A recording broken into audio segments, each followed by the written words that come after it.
recording on everything. Welcome to Gearshift. This is a topic that we wanted to bring back, or at least I really wanted to bring back.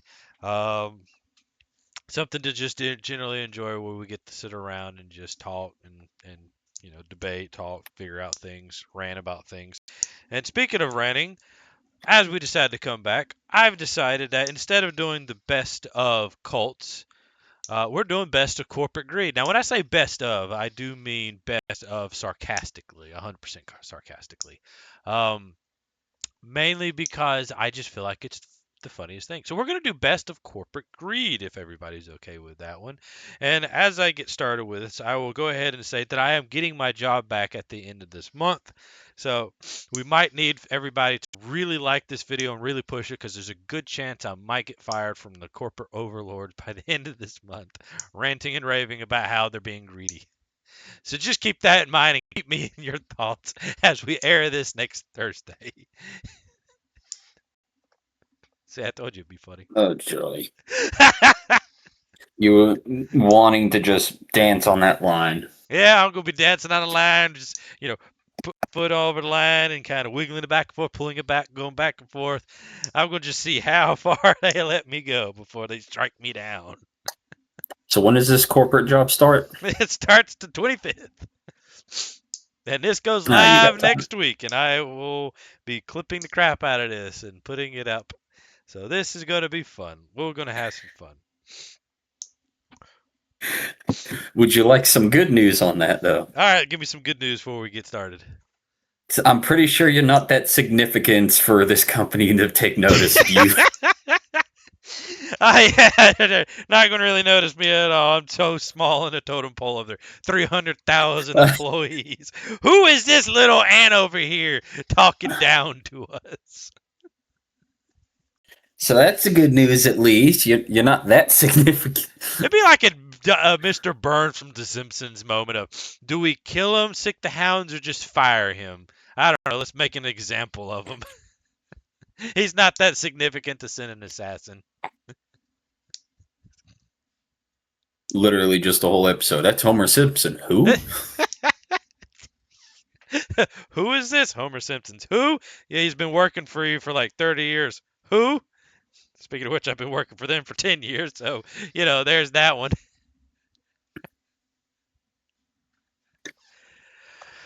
Oh, this is going to be fun. So, as I stated, this is going to be the best of series, where we will be focusing on the best of in sarcastic aspects. Today we'll be doing corporate greed. Why are we doing corporate greed, you might ask? And it comes into the heels of Tuesday's warehouse fire and a news article that I was reading earlier today about, um, was it PepsiCo? How do they say that stuff? It's like PepsiCo chips or something like that, which I particularly didn't even know that Pepsi owns Doritos and all that style of chips and everything. Um, Really kind of made me chuckle when it's like Pepsi decided to have Mountain Dew and then buys Doritos so they can have the whole nerd experience. Well, the nerd gamer culture thing, especially blew up around after 2007 and whatnot. Oh yeah, and apparently they acquired Doritos, Fritos Lay Inc. in 1965. So that's when PepsiCo decided to buy it. So um, not only does Pepsi make,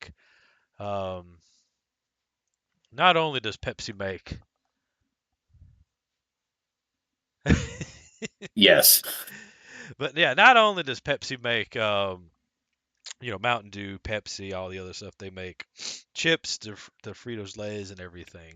So yeah, they were trying to get that whole gamer experience. But reason why I've decided to pick on them is because I was reading a news article today where they stated that Walmart and all these big brands are actually dropping and or pushing Frito Lays and shrinking their section on the chip aisle, because for 2 years in a row, Pepsi or Fritos Lay's has not been bought to the extent that they thought, aka they have raise their prices in the skies of inflation to the point where no one wants to buy Doritos anymore. No one wants to buy their chips anymore. They're going with store brands and other stuff, which is comical to me because the same factory that produces Doritos is also producing store-bought chips. So it's coming from the same factory, the same assembly line, the same recipes, the same everything. It's just one has that orange bag and the other one has insert whatever store brand you want to have. And there's a $5 difference between the two of them, or roughly around. The store-bought brand, you could get a whole bag for like $2 to $3, whereas Doritos is about, from the news article and from what I've seen on my local area, $6 to $7 per bag. Yeah, And and what makes it worse about the whole thing, especially, chips being the main focus right now of everyone can look at that. You buy yourself a bag of chips, the bag doesn't feel as big as it used to anymore. They keep slowly making it smaller and smaller. And with that, when you just pop open the bag, it's not full of chips. You're usually looking at either a fourth of it's just air to a half of the bag is just air. and that's the thing that really makes me more angry than anything else is, do you know what the most expensive thing about that damn bag is? Not the chips, it's the bag. The bag costs the most amount of money to actually produce. So they keep making the bag large and cutting down the chips. So it's like, oh, we give the illusion of you getting more chips. It's like, no, you're losing money making the bag larger and giving me literally 1/3 of a potato.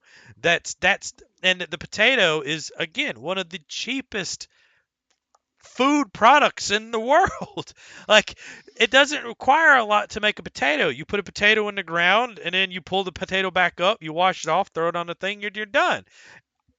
Noodles and bread require so much more effort than a potato. Yeah, but that comes with the abundance of grain in of itself. Whereas potato, just pull it, put it on a slicer, bake it up, add a little salt. There you go. Well, that's the thing. That's what I go back to. It's like it just it confuses and it makes me laugh at how bad these executives are screwing up everything with the aspect of, huh, well, what if we just keep making the product smaller? They'll buy it. They're obviously going to buy it. We own the market. Everybody's now going to go to the store brand stuff, immediately buy it, and be like, "Huh, this tastes just as same as Doritos," or "I like this more now." They're not going to go back to your crappy chips. And then the insult, the honest to God insult that made me laugh more than anything else is the fact that they literally decided, you know what we're going to do to course correct this mistake that we've made. We're going to drop the price by 15%. So, yes, your $7 potato chips now cost $6.20. Mind you, the minimum wage is $7.25. And that's just the federal minimum wage that hasn't gone up since, what was it, 2009? 2009.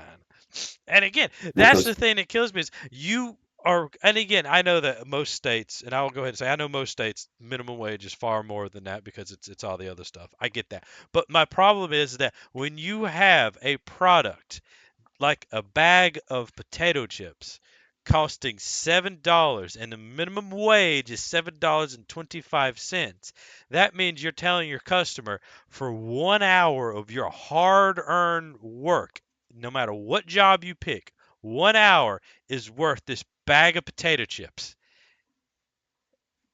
How does hell, I think, no, I was just saying, I think, what was it, a pound of beef is getting close to like $8 now? Yeah, again, that and it's the thing. A bag of chips is now almost as expensive as a pound of beef. And again, I go back to it's a fucking potato. It's a potato that grows in the ground. This does not require at all any work to make the potato. Potatoes grow almost anywhere. That's the thing. You could put a potato in your cabinet and it will start to grow. I know this because it scared the crap out of me when I pulled one out of the cabinet and be like, huh, this thing has fingers. I don't want to touch it because it looks terrifying.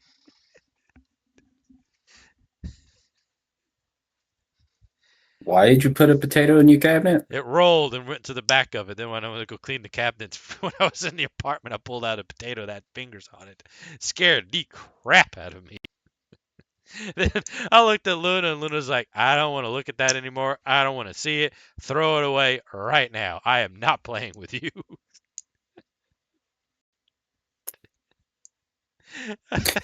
Jesus, okay.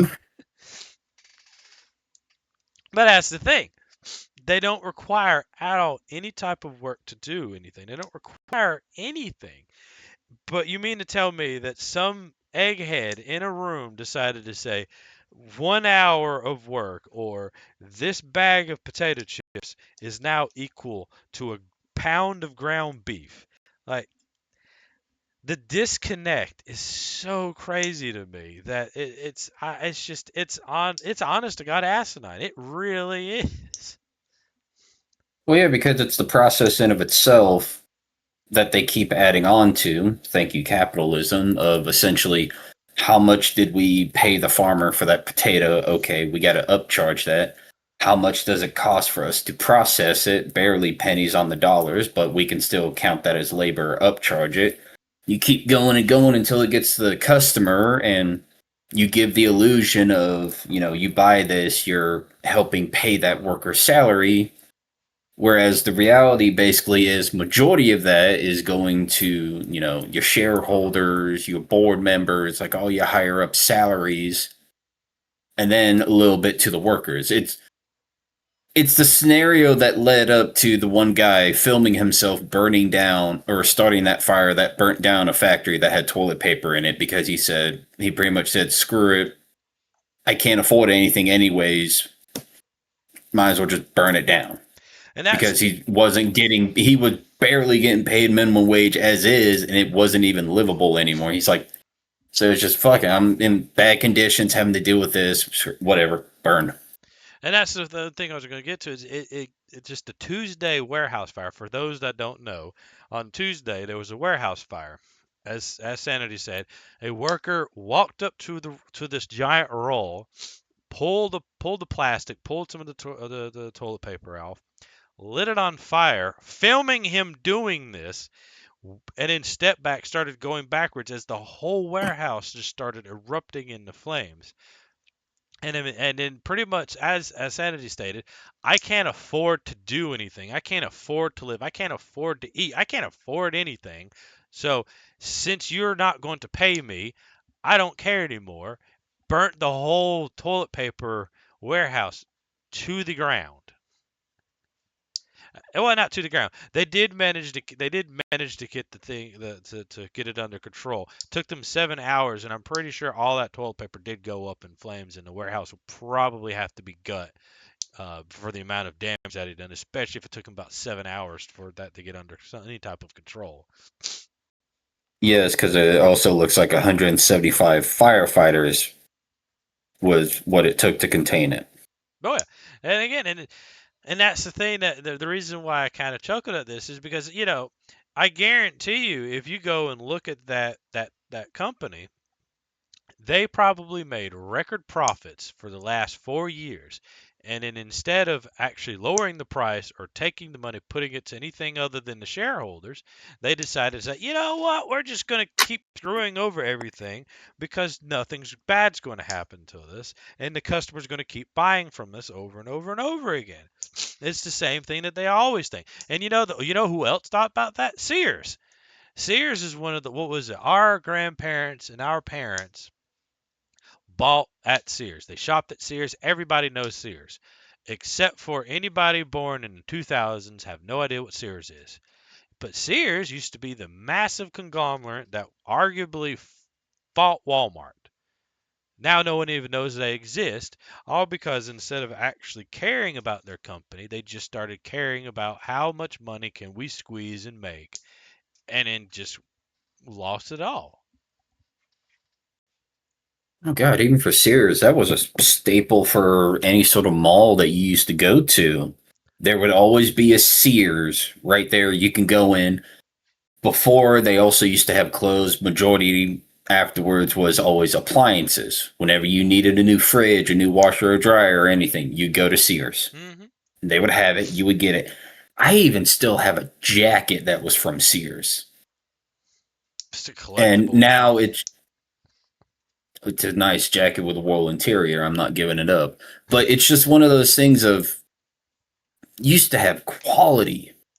Like Sears used to be that mark for quality, and then it just started going downhill once you had other companies coming in, especially Walmart. Of here's something cheaper, less expensive, which sort of leads into a whole bunch of other things. Of now we're dealing with products that are made to only last about 1-2 years, Hmm. and then you have to change it or upgrade it. Just for the next 2 years, it will break down instead of stuff that lasts. Yeah, the best example for this is a cell phone. Cell phones used to last so very long. Now they don't last any. They barely last 2 to 3 years. Either the battery dies, the battery becomes weak, everything just upgrades too much to where it can't handle it, or you just drop it in a 4 inch, if that hits the ground completely cracked, which is what happened to my phone. Did not want to upgrade it. Really enjoyed the Pixel 8 or Pixel 6. 4 inch drop, cracked the sucker. Still makes me mad. But for a flip phone, when I used to have a flip phone, man, that thing was durable. Wash it, do anything you want into it, and it just kept on going.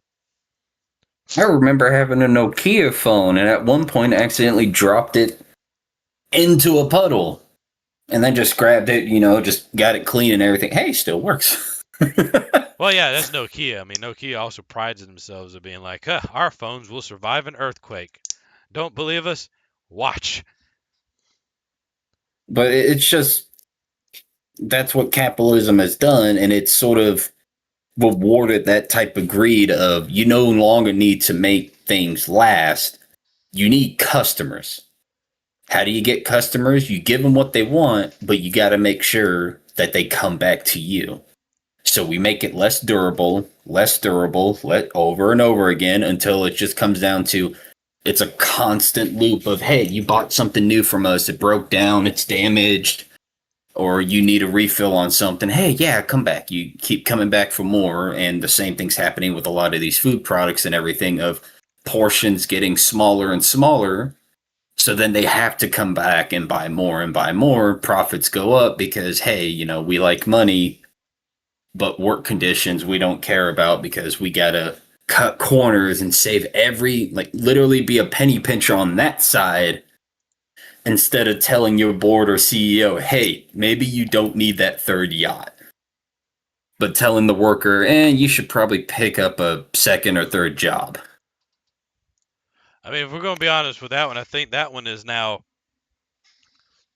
I think that was effectively the third and second yacht was quite literally the race. And I honestly did not know how bad the yachts really were until I started looking into like the actual size of people's yachts and how it's literally devolved into just the biggest dick measuring contest imaginable with CEOs. It's always I need the biggest yacht out there. Oh, someone or someone has this yacht. Well, I'm gonna make a larger one. I'm gonna make a larger one. I'm gonna make a, and it's like the only one that I am okay with owning a massive yacht is Gabe Newell, and I'll be completely honest with that. Mainly Yeah, because him and his like $500 million, 364-foot super yacht. yeah, again, I'm fine with him owning a mega yacht. He's actually using it to he doesn't just use it once a year and be done with it. He actually lives on the thing. He has no house. He's like, no, I live on my yacht. I am on my yacht. This is my yacht. And number You wanna two, you wanna hear what this motherfucker has on that yes, yacht? I do actually. A gaming lounge with 15 stations, Fucking jealous. a 3D printing workshop, Really jealous with that one. I guarantee he has all the shiny ones. For those who don't know, I 3D print. That's we have a 3D print section on there, so I understand that. a full laboratory. Okay, that's a fancy bathroom. Or are we talking about No, no, no, laboratory? no. Yeah, Laboratory. laboratory. Oh, okay. That's even better. And that laboratory is to support the marine research that He from is his also funding. that he's also funding called Inkfish. And he also has a submarine garage and a For dive this marine, center. yeah, for this marine study that whatever they research and everything will be made free for the public. Again, as I stated, I will never bash Gabe because he's one of the only billionaires that actually cares about everybody. Doesn't pretend to care anything. Literally just during what was it during the pandemic, goes to New Zealand. I like it here. Tries to bring everybody that works for him to New Zealand because he just loves New Zealand that much.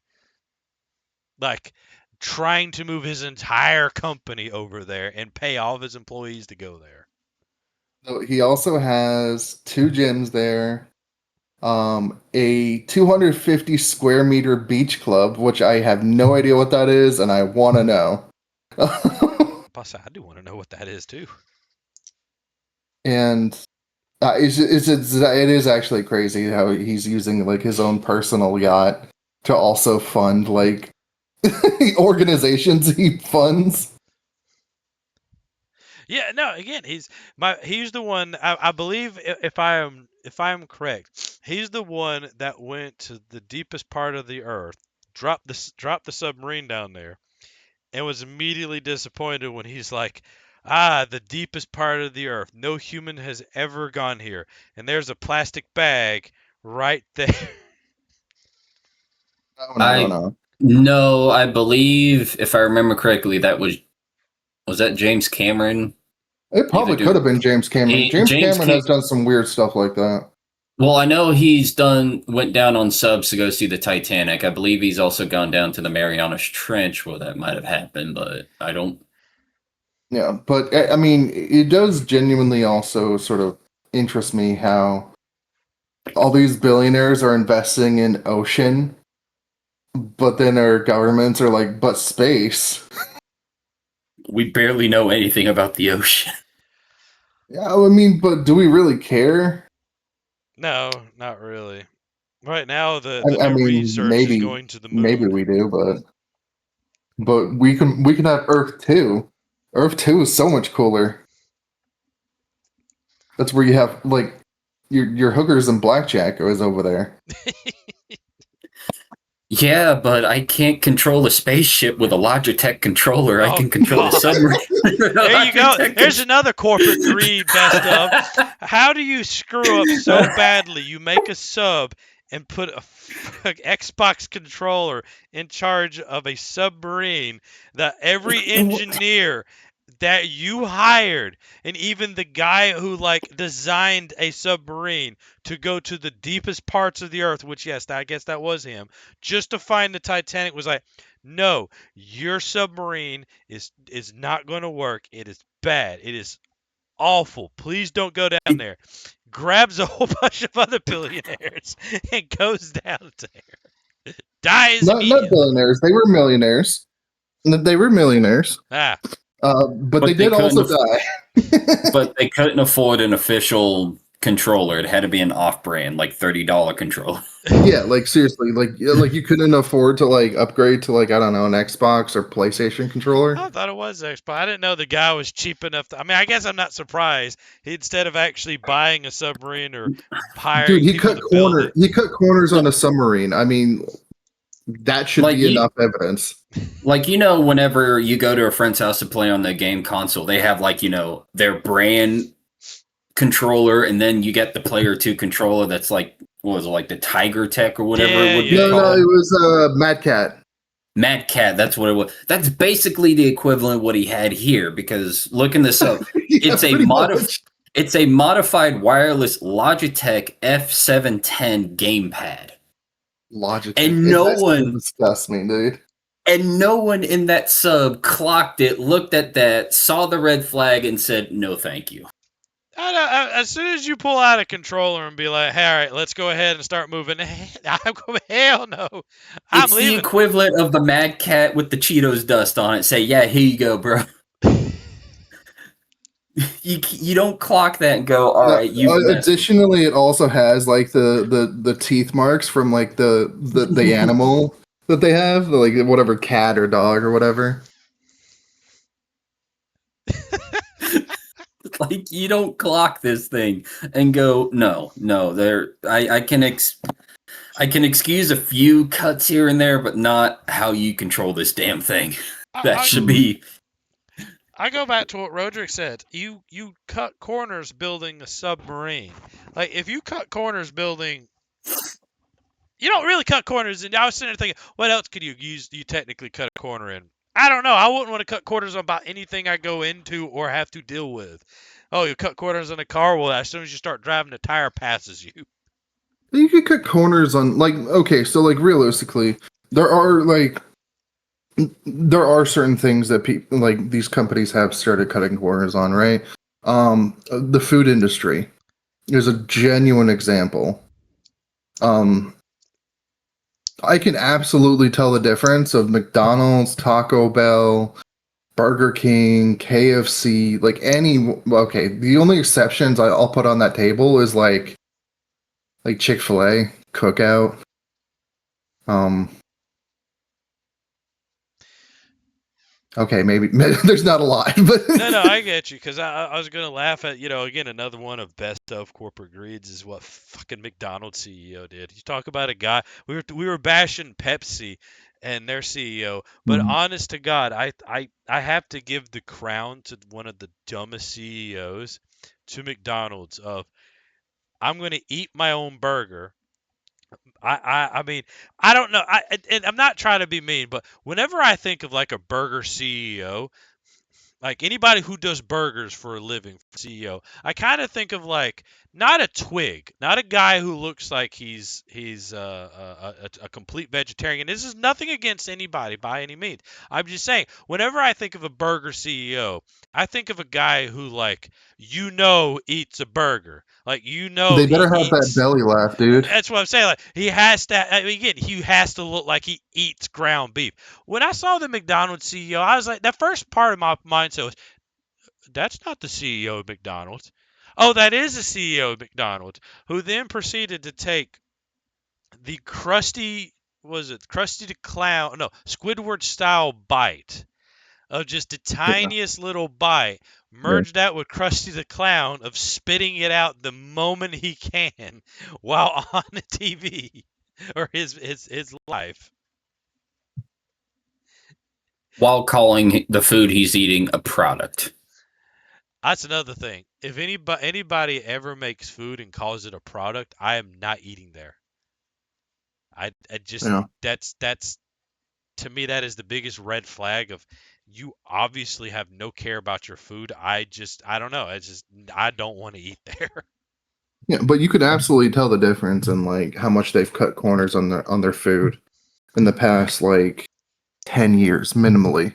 Oh You yeah. could say 20. You could say 20 if you really wanted to like do the wider spec. Now I say they Cuz changed like heavily in the last 10 years. cuz I'll give the biggest example. I loved Wendy's. Um back in like middle school and high school, Wendy's was the shit. Um Of course, they were never as good as like Burger King, or like McDonald's sometimes. Um, but like they all like had something going for them. And then when I got into college, they changed the buns on at Wendy's, and then you could, gosh, it was weird. You could like fold the bread in half, and it would tear. Hmm. Felt like you were eating like inflatable cardboard. Was the best way to describe it. Yeah, that's disgusting. Um, and Burger King, I think, started going down in like high school for me.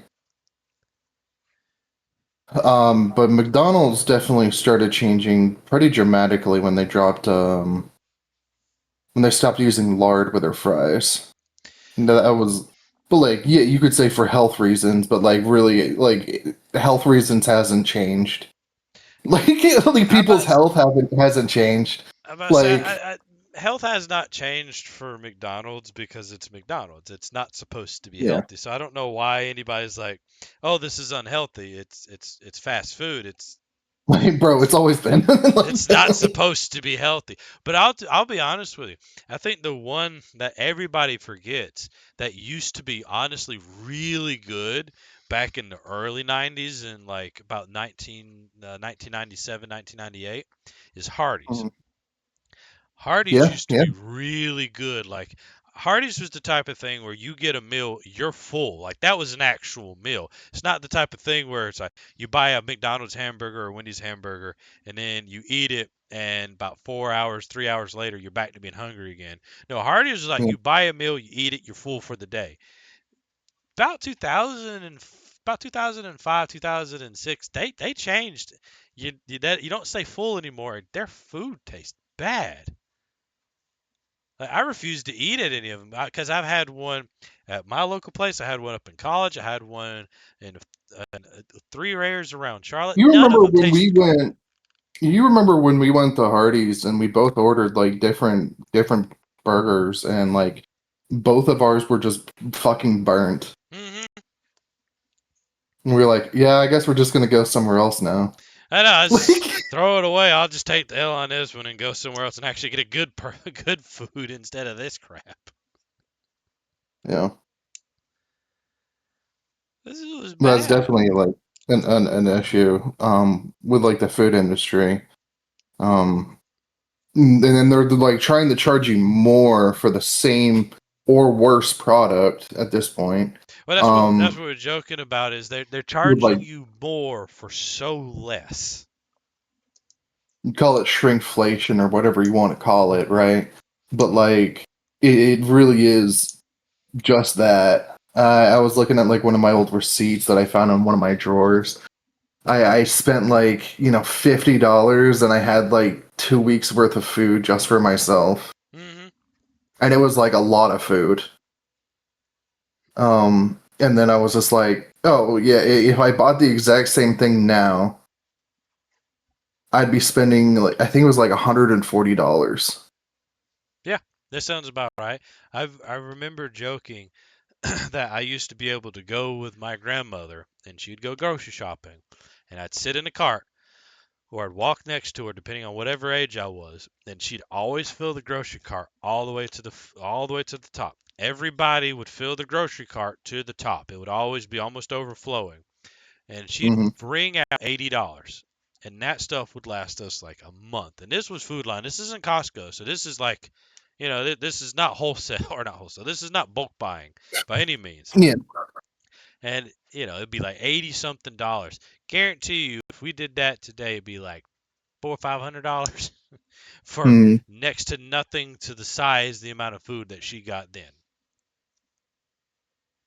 yeah. And honestly, like, really thankful for like bulk buying stuff now, like Costco and stuff like that. It's like, without that, I'd be struggle busting. On a business win, a literal win. I mean, Costco CEO made me laugh more than anything. His board talking about how they wanted to raise the hot dog. He looked at the board Yeah. member and said, "I will kill you if you touch that hot dog price." What was this like him and the Arizona iced tea guy, CEO? Yeah, who's have you actually read or listened to the interview with him? Like he's literally sits over there and be like, "Yeah, I could raise the price, but why would I? We own the factory. I own everything but the raw materials, and I have no debt. The man doesn't even own a cell phone or a computer. Like he doesn't want any of that. And his mindset is, I already make tons of money. Everybody's taken care of. Uh, all my customers are like my friends, and I want to make sure that they can have that. His little words is, if someone's having a bad day, I want to make sure that they can grab an Arizona iced tea, a nice little treat, drink it, and go without busting a bank. It's like this man's a saint. Yeah. Holy crap!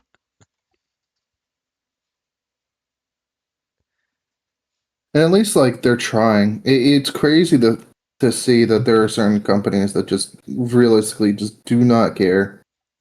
No, No, that was the right now in my mind it is 100% PepsiCo, aka Lay's potato chips, the one that we actually were doing this because of.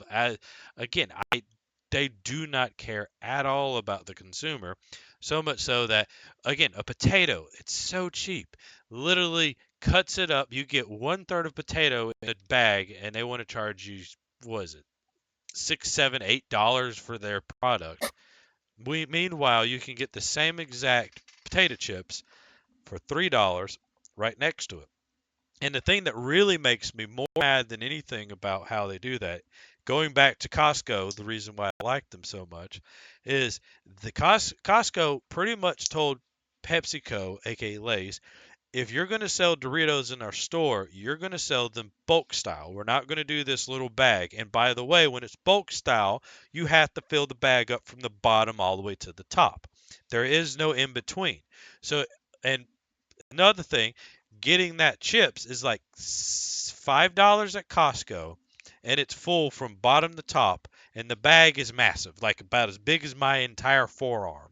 So they could easily do that and make money, but they refuse to do it.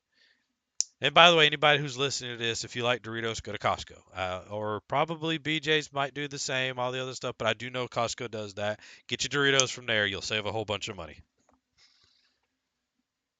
And any type of Lay's Frito chips, they all have to do that there, which still makes me laugh.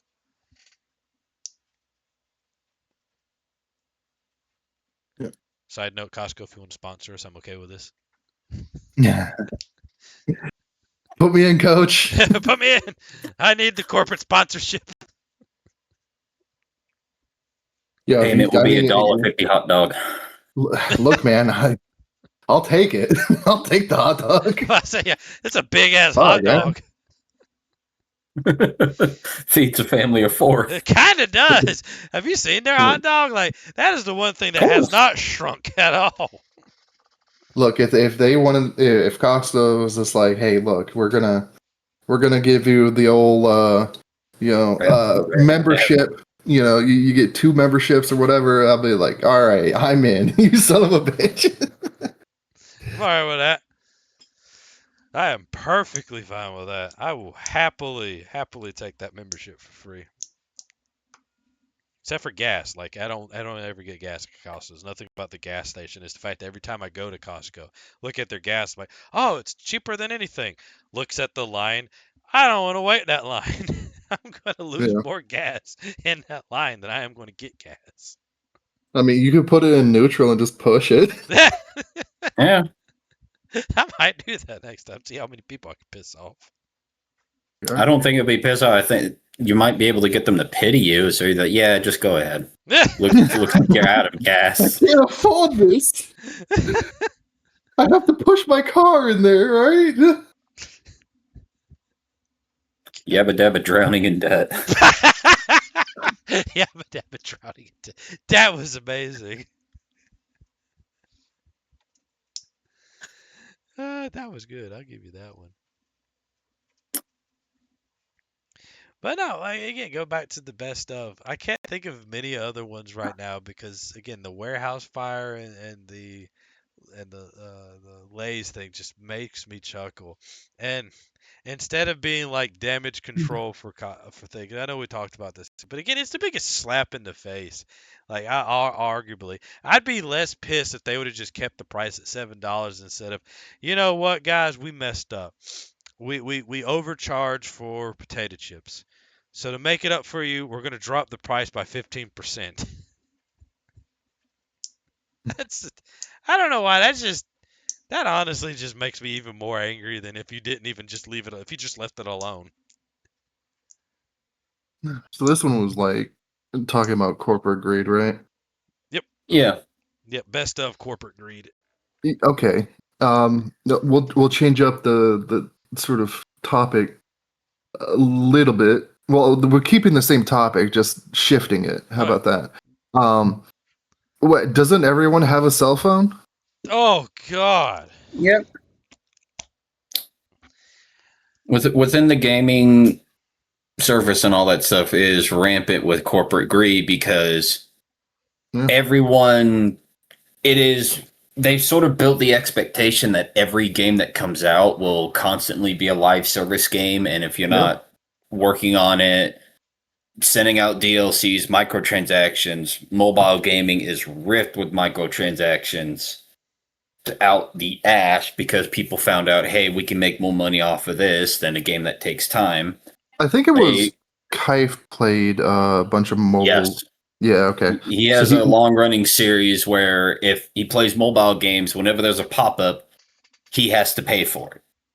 And there are several games where it's like, all right, not too egregious with the pop ups trying to get you to buy stuff and the microtransactions. Oh, it's hot deal, 9,000% off because you get all this yada yada yada. Other games he'll be spending up close to like $200 because of the constant pop ups.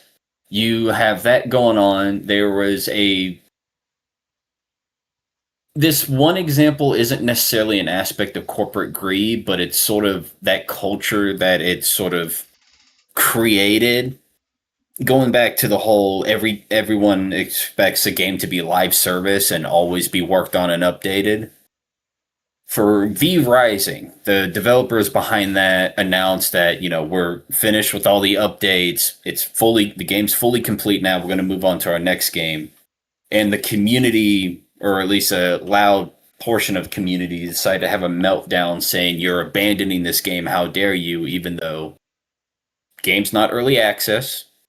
It's had plenty of updates, free updates, with cosmetic DLCs to help pay for future updates, but it's fully done. And I they know just the said they're exact done. same thing is going to happen to Valheim It, because it happened to Dead Cell 2 when the company was just like, we're moving on to our next game, and everyone's just like, how dare you? It's like, geez, stop. It's okay for devs to work on other games, but it doesn't help when you have devs popping out live service games of, every game has to be constantly going we're going to have to be the next World of Warcraft where we go last for 20 plus years because we're you're paying us money to do so. yeah. Well, And I was gonna say the thing that kind of gets me about that is if they if they just if they just work on a really really good game, like again, just focus on a fun good game, funny fun. If they just focus on one game and actually put their heart and soul into it, they'll make bank. I mean, you've seen this with CD Project Red, you've seen this with No Man's Lawrence Sky. Studio. Which one? No Man's No Sky. Man's No Sky. Man's Sky. I mean, No Man's Sky is probably one of the best things where the community at this point in time is like screaming at the game developers, "Hey, please charge us. You keep giving us free things. We forgive you. Um, please, for the love of God, charge us now because you guys have literally given us so much free stuff that it's Especially with their newest update that they just had out. I know the That game is. essentially adds Pokemon battles into it. That's what I'm saying. Like they've changed the game and gone so much to the point where it's like we forgive you guys. It's okay. Like we're okay now. And so much so that I'm honestly terrified of their next game that they're going to release. By the way, y'all should check that out if you like fantasy style and open world because it's going to be a massive game. But I mean, again, they took their time. Yes, did it have a crappy launch? Yes, it did. Were they But did they they've earn also all the learned. stuff? Yes. But They've also learned because the new one, they've just like, here is a video of it. And you're like, wow, I have so many questions. They're like, we will answer none of those. yeah, again, that was the best. Not even corporate greed, just best of fails that they did, which is to get the guy who doesn't know how to deal with the public, because you have to have someone who's trained to deal with news reporters and the public. Because if you do not, and you have that, if you do not have that skill or that ability to talk, you are going to either make yourself look like a fool or you're going to talk too much. And their problem is they talk too much and he just let the questions get ahead of him. Which again, nothing wrong. He learned, which is the biggest thing. That's the best thing you could do is I'm not going to answer anything because I don't want to mess up again.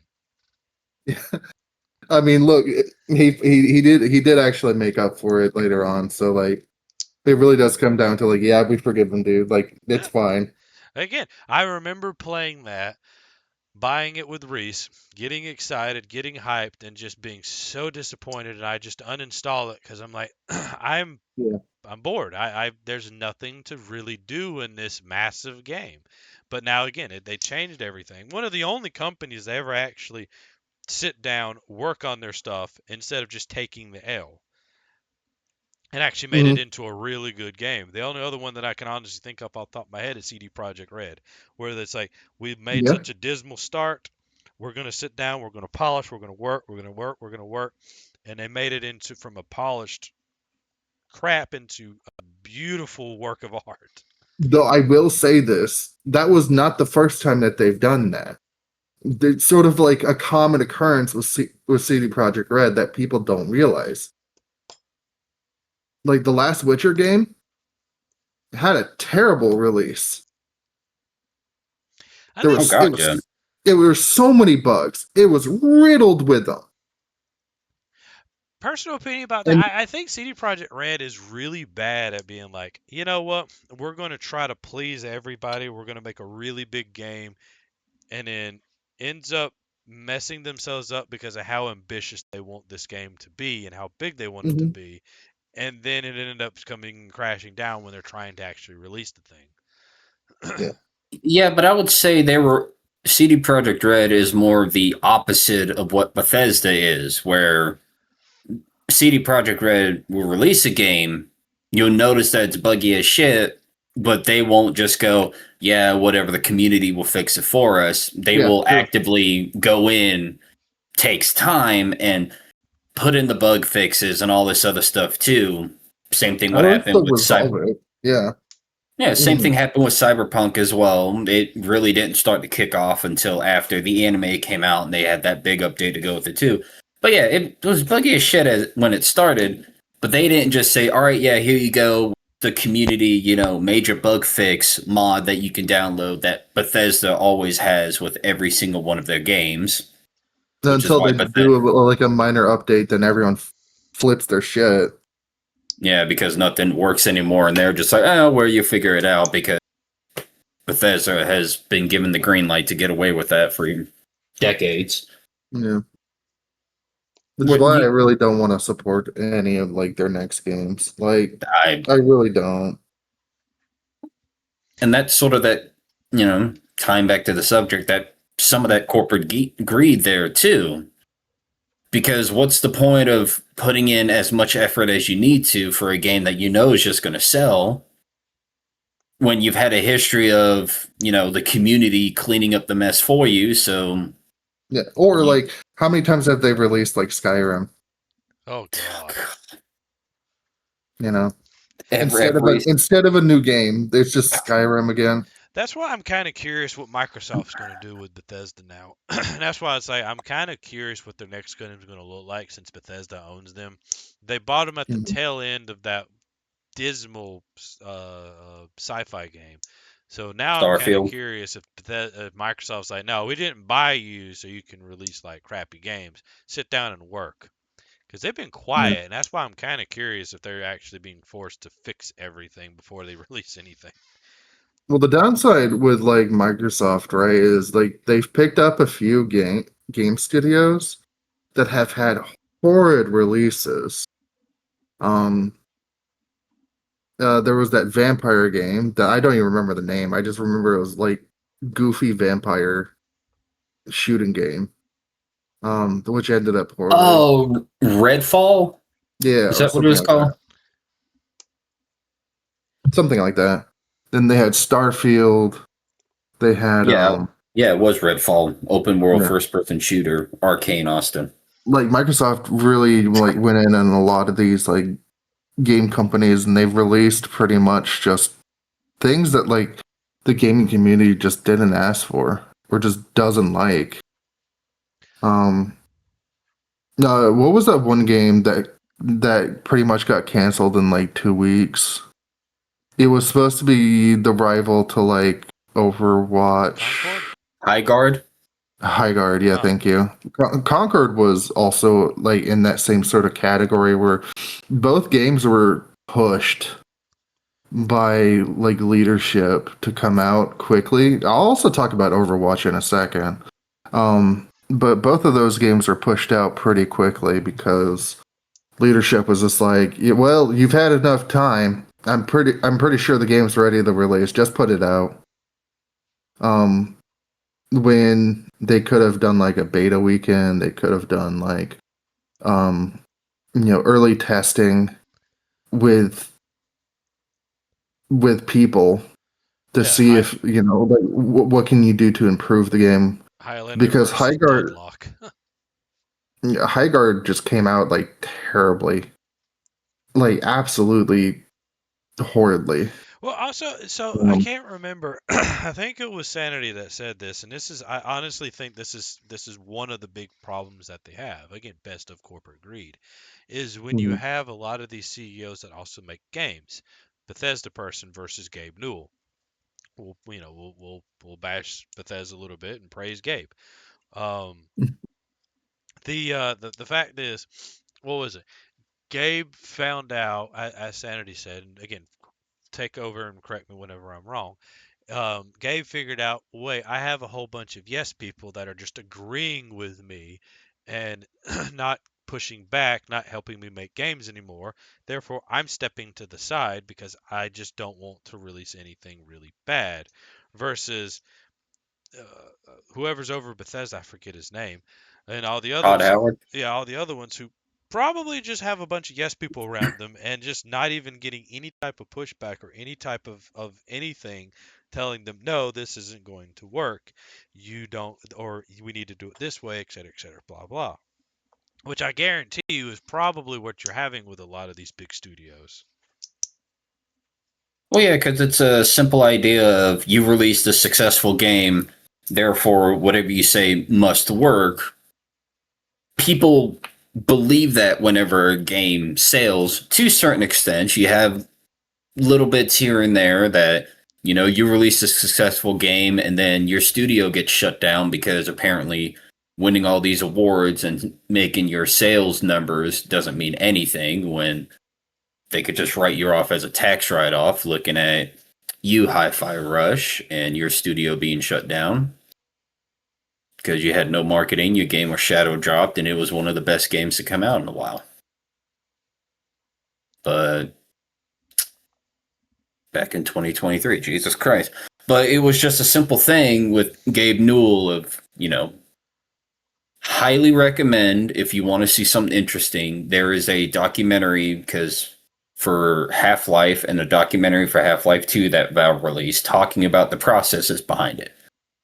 Half Life, you had the devs themselves and Gabe putting their house up as collateral just to get the game out because they were being ambitious and trying something new. Half Life 2, not to the full extreme, but dealt more with the community getting too obsessed and several people hacking and leaking here and there where they had to redo the game about 2-3 times because people kept leaking stuff about it. That having those games come out is a feat unto themselves, but Gabe at least had the wherewithal to realize, okay, I do not need to be surrounded by yes men because that's where I'm going to fuck up. Yeah. Because then it's just going to turn into I can use any idea that I want. It's going to go, yes, that's going to make millions of dollars and all that stuff. And then I'm going to create a bad product and constantly make bad products because I'm having no one telling me no. Well, again, one of the best examples of that is George Lucas with Star Wars. Everybody's like, oh, he was an amazing director. He was, but when he was creating the first three, he had pushback all the time. I mean, there was at one point wanted to make Yoda pink. Someone shot that down and said, no, we're going to do green because he would look much better with green, stuff like that. If and then George starts with all the other stuff. I actually like the prequels. I'm going to go ahead and tell everybody now. I actually like the prequels. I didn't see any problem with them. Um, but they did have the problems. However, again, there was no pushback. I guarantee you, everybody just nodded their head and said, "Yeah, we'll do this. This is perfectly fine." All et cetera, blah blah. You know, there Yeah, was a writer out there that was like, "Yeah, Jar Jar Binks is a great idea." Exactly. Jar And Jar is the key to all this. Yes, well, sir. again, exactly. Is oh yeah, I get what you're trying to do. You're going to try to make Jar Jar the thing. That's such an amazing idea. No, he's not too stupid and goofy. He's perfectly amount. And what really the person probably want to say, yeah, he's way too damn goofy. You need to tone him down. But instead of going and staying at, you're just surrounded by yes people. Yeah. But so going back to talking about Blizzard for a second, if you and I had mentioned this one of our conversations, but Jeff Kaplan was the former director of Overwatch when Overwatch originally came out, and you remember Overwatch like was a really good game, and you're like, wow, they did put a lot of dedication. I wanted a story, didn't see it, but the gameplay is super fun. Um, a lot of the characters are unique. They're well made. How the game is set up makes it so you can still get skins by just playing the game. You don't have to pay, a lot of money. You can get the loot boxes, and that's where like loot boxes sort of started being, on people's minds, but it wasn't hostile. And then in between Overwatch 1 and 2, there was a game, I forget the name of it right now. It was in development for like 7 years by Blizzard. And they had spent like hundreds of millions of dollars on this game, and it fell through. And so no one knows what it looks like. No one knows what it was supposed to like end up being like, but it was supposed to rival World of Warcraft. Hmm. That was supposed to be like their next WoW, but it fell through. And so the CFO of Blizzard at the time went to Jeff and was just like, "You're cooking on Overwatch 2." And he's like, "Yeah, we still need, to complete the story. We have a bunch of cut scenes that we're working on, but we still need time." And the CFO was just like, "If you don't release Overwatch 2 by this date, we're going to have thousands of layoffs and it's going to be your fault." And so that's why Overwatch 2 got released, which, if you looked at it, really, it was the exact same game. Like, nothing changed from Overwatch 1, except people paid for Overwatch 2. Yeah, because it was the promise of there's going to be a new game mode, Yeah, new game mode, there's going to be story. which never came out, which is why recently they reverted back and took back it's no longer Overwatch 2, which is Overwatch because it's been years now. There is this no new game mode or anything. Yeah. What And the hell? and they're trying to say that they're changing, and I don't believe them. Not after like effectively like he left. I knew Overwatch was dead at that point because like uh, there was no other director I could really see that had as much passion as he did in that project. Um, and it hurts to see that kind of thing, but it does happen a lot. But that one was one of the ones that came up because he had an interview like it was like a month or two ago, where he had talked about all this, and like no one knew why he left. He didn't make it public, so I guess like the the C&D on was lifted, so he could finally sort of talk about why he left the company. But again, you have you have stuff like that that even shouldn't even be a thing. Again, take your time and actually enjoy the project, make sure it works, and don't get rid of passionate people. Don't. That's the biggest thing. Again, to the best of corporate greed. When you fire all your passionate people, you're just going to keep making slop. And I'll be Yeah. honest with you, Overwatch 2 will be the death of Overwatch. I do not see an Overwatch 3, especially with Deadlock No. coming out. Because I feel like Deadlock will be the killer of Overwatch. Um, personal opinion, anyways. Yeah. So Well, the it's reason why I sort of argue against that, like from what we were talking about earlier, is so there needs to be another like casual shooter that fits a niche. The problem with Deadlock is it is not exactly a casual shooter. It is a MOBA, like at heart, technically. fair. And though while it has become incredibly popular, because let's be honest here, you have what 80,000 concurrent players, 90,000 concurrent players, and it's an invite only beta. That's crazy. When you really think about a player base that only has been invited by other people. Um, Now, when the full release comes out, which I'm assuming could happen later this year or next year, because I know they follow their own rules and only stay in beta for you could only have your game in beta for a certain amount of time before you have to fully release it. I mean, what's the time frame on that? Well, you have to show Uh, updates for what, I'll look it every up. 3 months or something I'll like that? Well, you have to eventually release it as a full release. But yeah, I'll look it up real fast All while right, you really guys on a continue side note, talking. I think World of Tanks had the longest beta I've ever seen. Well, no, okay, never mind. I say that, then I thought about the longest No, beta Warframe. that's everything, which is Warframe. Yeah, Warframe has still technically been in It's still quote early unquote beta. access.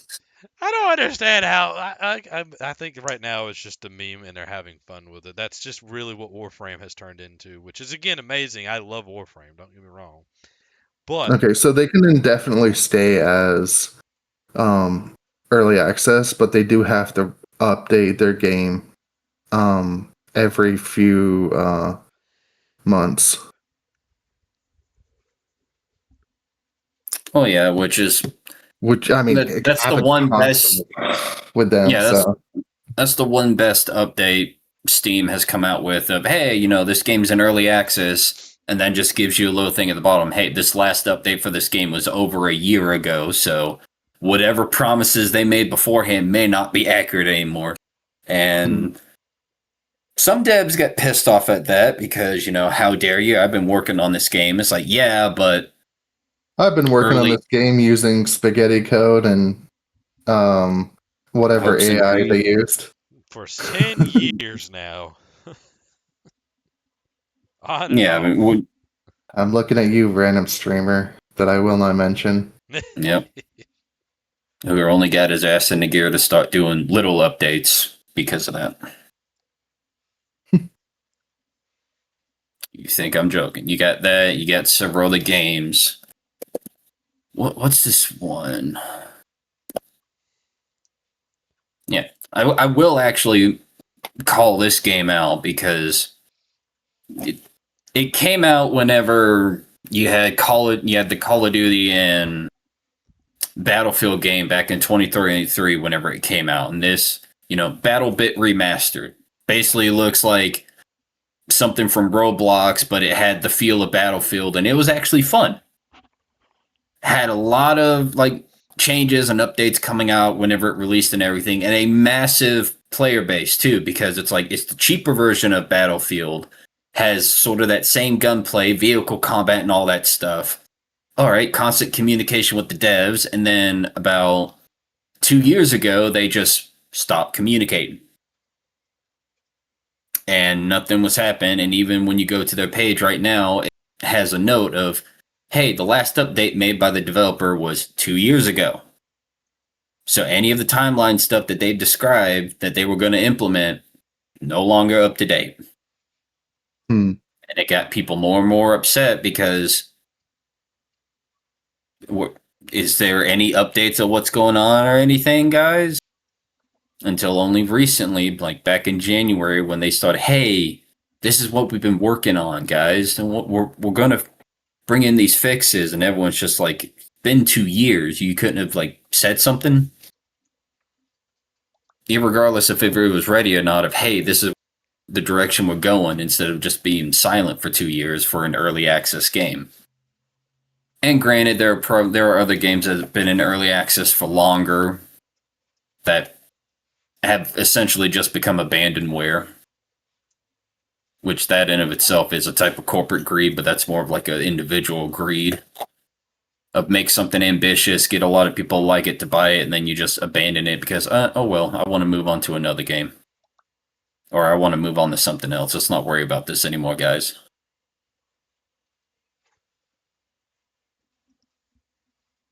Which again is completely crazy how they get mad at that for actually doing that. Talk about again corporate win. That would be Steam doing that one. Actually looking Yeah. out for the consumer instead of, you know, just worrying about its profits, because it could easily have just not done anything and constantly made money off of every single sale. But it said, nah, we're not going to do that. Oh yeah, but what do you expect? You got that. You got famously a big fumble was what Kojima did, or what Konami did, not Kojima. Uh, well, basically just saying, we have no faith in your Metal Gear Solid 5. You better release it because we're spending a lot of money to update this game engine for you. Meanwhile, we have another executive who's starting to get into mobile games, says, hey, we're making $1 million a year just on microtransactions while we're not making any money on you developing this game. So they started pushing more and more into the mobile games, gacha games, and pachinko machines because, when hey, has when has Kojima ever failed? Like, but that's the thing, though. They never look at it of people anticipate the games that he makes. Even to the point of like with Death Stranding, people loved it to an extent. To where Death Stranding 2, he wanted to make it appeal less to the general audience because no, I'm not trying to appeal to everyone. But that was the thing with Metal Gear Solid 5, one of the most anticipated games of that time period to come out. And people were just like, let him cook, let him take his time. It's going to be a masterpiece, just for Konami to come in and say, release whatever. After that, you're fired. Oh, yeah, and this new game that you want to work on with Guillermo del Toro of PT, yeah, no, we're going to can that because no one's interested in a new Silent Hill game Wasn't that the one with that you Norman walk Reed. around the house over and over again and it subtly shifts? Yeah, That was I don't like horror games because usually it's a cheap knockoff jump scare, or it's just not my cup of thing, because most of the time again it's just cheap knockoff jump scares. That was the first time I played a horror game and I'm like, I don't know what to do. I am honestly terrified because I'm just going around in circles and things are changing every time. And then the refrigerator dripping blood was the thing that kind of, oof. It was like yeah, something's but in that there. was essentially a game that in its time frame redefined what a horror game could be, to the point where the new Resident Evil game trailer came out and people thought, oh shit, they're copying off of PT. Where now, Resident Evil in a first person perspective, you're stuck in a house, all that stuff is like, okay, it influenced horror in a good way. But Konami was just like, no, we're wasting too much money on your silly little game here that's only going to give us, a couple $1 million, but it's only going to be a one time payment. Whereas mobile games and gacha games and all that stuff, that's essentially passive income because people are constantly buying the pop up ads. The thing that makes me mad again, go back to the best of corporate greed. You have what was it? A GTA 5 that released, and within what was it? It releases, and in the first day or like the first hour, it made back every single dime it took to make that game. And then for the next, you know, 10 plus years that they've been playing it or making it, it literally made them so much flipping money. And it's like you could have the best of both worlds. Have a team that's designed to make your crappy little gotcha games, cash games, stuff like that. That's fine. Have it.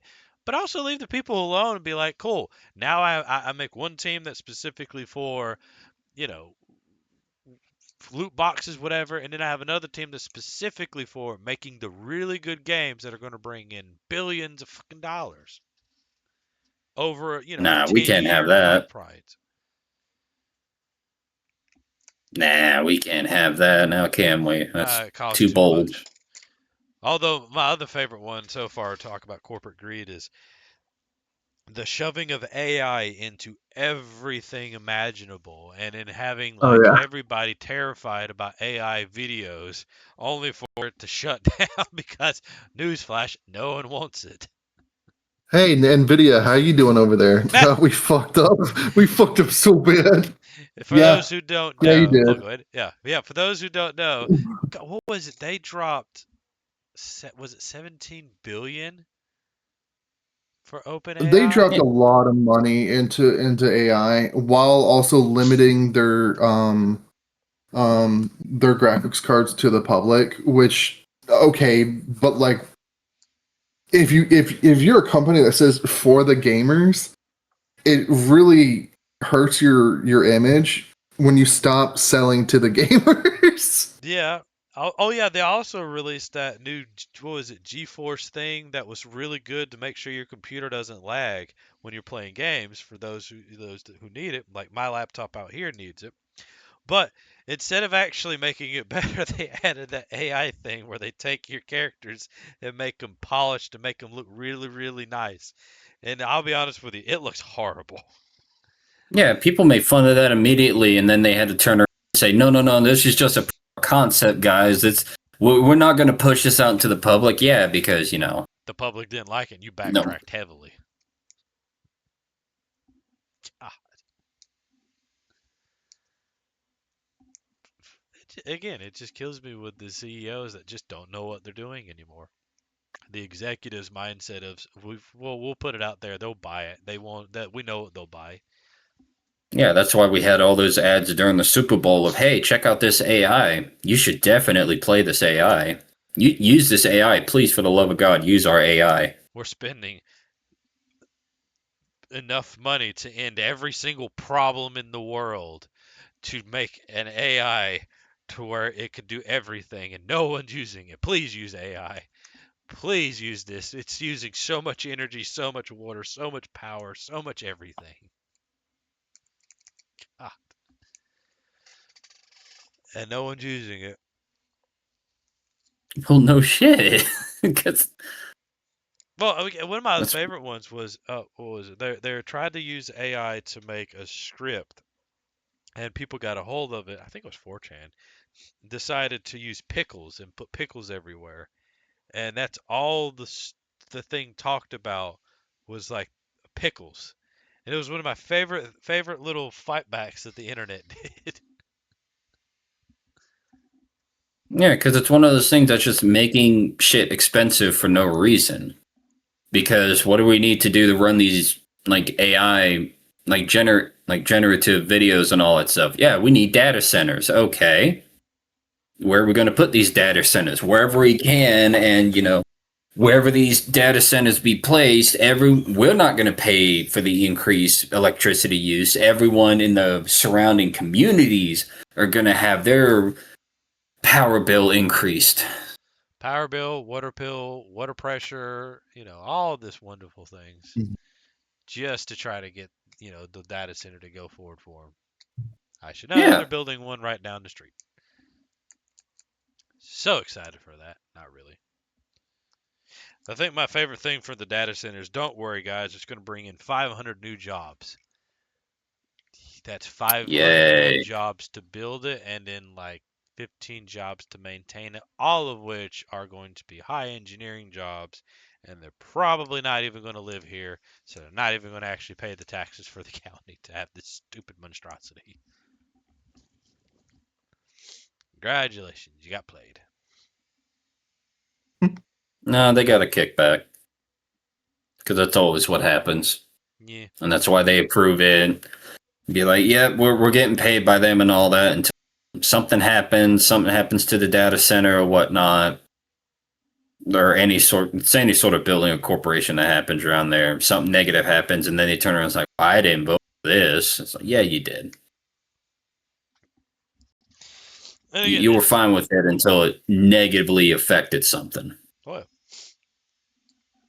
well, again, it's just again, go back to best of corporate greed, where they're going to throw the stuff around here that no one asked. I think one of my favorite ones so far is two things that shows you where the best of corporate greed goes into is number one. The most important thing is there's a company I think called just something like just something, and all they do is they make single use or not single use, but like they make a refrigerator, but it doesn't have any bells and whistles. It's just a refrigerator. They make like a washer. There's no Wi-Fi. There's no nothing. It doesn't do anything. It just is a washing machine with buttons, no knobs, no nothing. And it's like I love how we're transitioning back to stupid appliances because smart appliances and smart technology is quite literally becoming too expensive and just too much. And then I was reading another article where they want to bring in like Toyota is only allowed to sell certain cars to the United States, which I didn't know this, because they have a brand new Toyota that was like released in Japan, and again shows you the best corporate greed.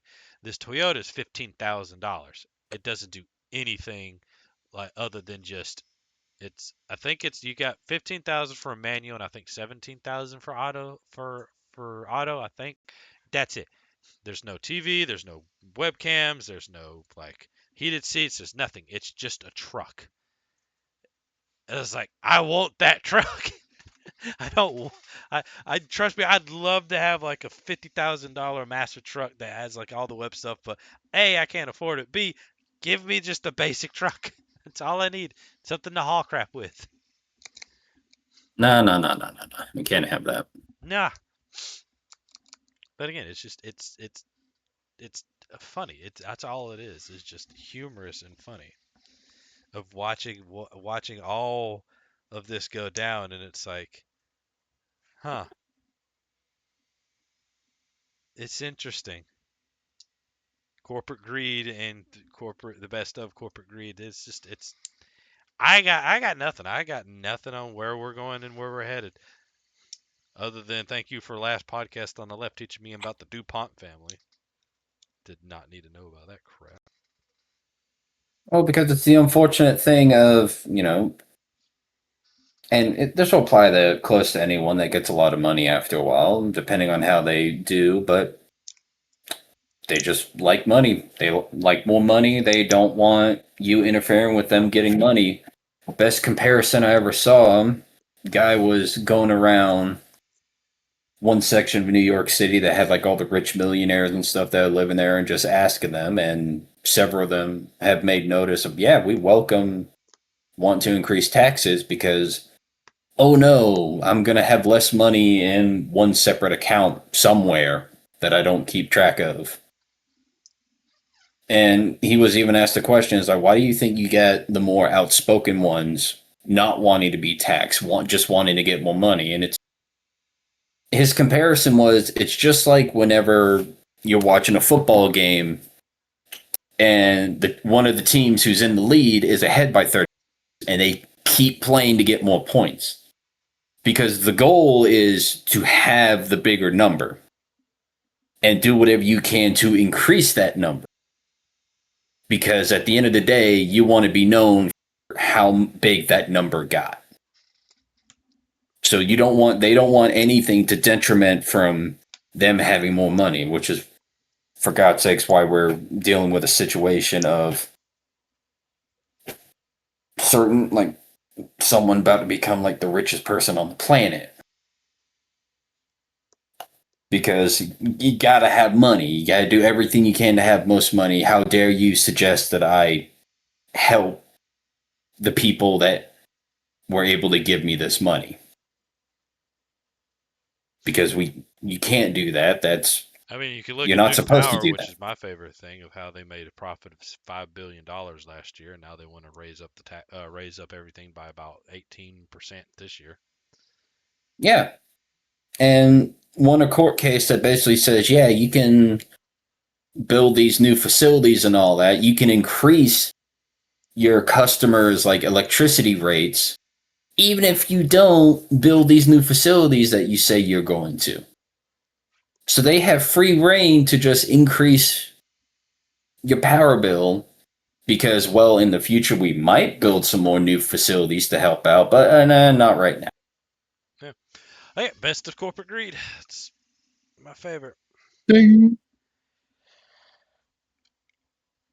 All right. I mean, it already sucks, especially with the housing market. If I can go down the street to all these new neighborhoods, townhomes that they're building, and just has a sign, with all the tension grabbing stuff and all that. It's just, starting at the low prices of the $300,000, and a townhome could be yours. And you're just Wow. looking, you're just looking at it, it's like, yeah, it's a 2-story building, but it's half a house, no yard, no backyard, no garage. For $300,000, are you sure Yeah, about that, buddy? man, that is stupid. It's depressing Oh yeah. All right, y'all. because then they complain. Okay. No, I'm gonna stop or I'm No. gonna keep going. All right, well, yeah, it's been about an hour and 20. So this is our gear shift. So we'll be live again every Thursday. Patreon will be live on Patreon, and then everything releases the following Thursday. Um, check us out if you want to support us. If not, we just hope you have a fun day and enjoy as we just get on here and ramble just for the sake of rambling. My name is Matthew, aka the manager. We got Sanity and Roderick, and we'll be back next Thursday. Probably do the best of cult life. What do y'all feeling that? Yeah, that'd be fun. Like which And dude, Good. cult please, would be the best one to live in? I already have the answer, and it'll be funny. please support us wherever you can because we're the good kind of corporate greed because we're broke as shit. We ain't got nothing. Yeah, surprisingly, we I'm do own our own hungry. company, so it's called Hint Gaming. And we are broke as I'm shit. hungry. Let me live. On that note, we'll see y'all next Thursday. I hope y'all have a great one.